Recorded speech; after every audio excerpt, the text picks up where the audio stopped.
So my buddy Clint has been out in his woods here with his son doing this lovely work, cutting and stripping these pine trees. I love the finish he got on these. He was using a piece of HPD plastic all sharpened as a peeling spud rather than using a metal peeling spud, and that meant that it doesn't get all gouged up. And then he carefully bleached these as they were drying, and then did a little borax, so they've really got a nice texture. He burned the ends off, burned the ends to protect them.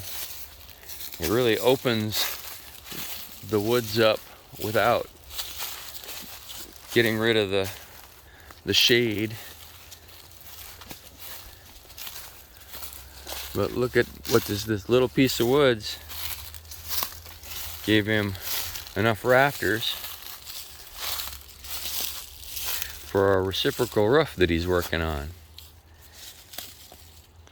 And then these three-sided sawhorses. It's a really handy design for being able to support these. And those all came from the limbs that were cut off from the poles. Just little pieces left over. And this is the stump that it was cut down from. Get it up off the ground where it won't rot.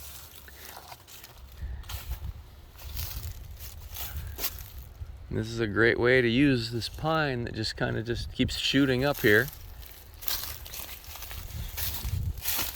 And over here, looking out over the creek. Are these cricks here?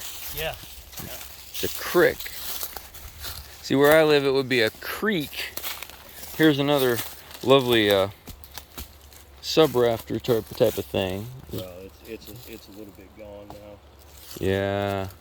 If you don't use it quick, the pine tends to slip back into the forest really quick, but that's a fun one.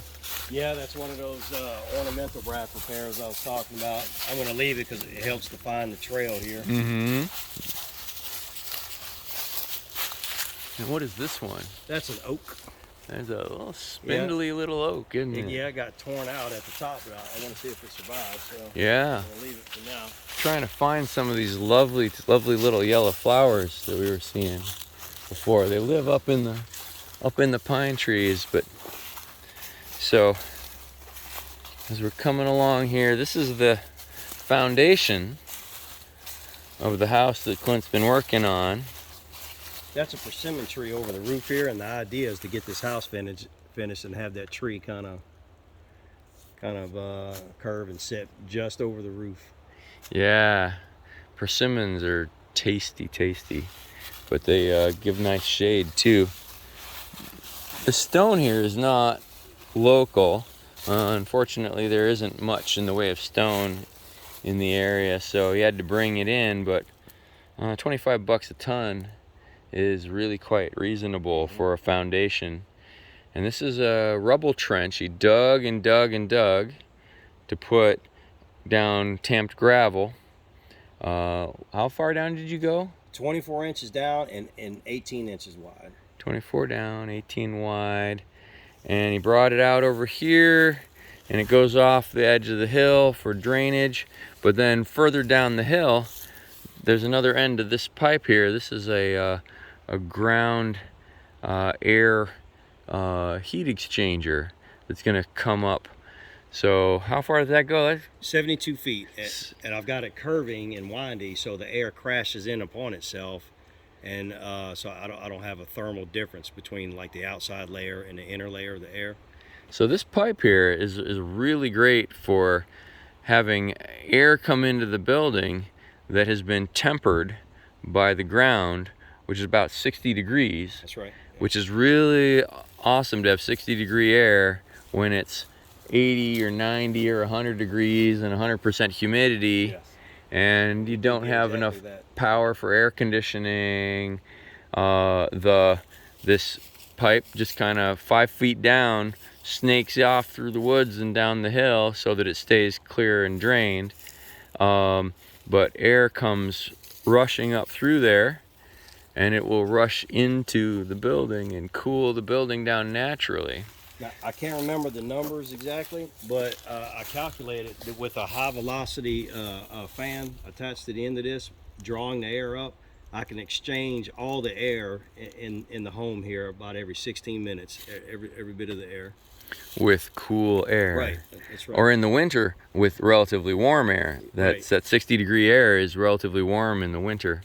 So nice fresh air is what I exactly, fresh, tempered air. Yeah.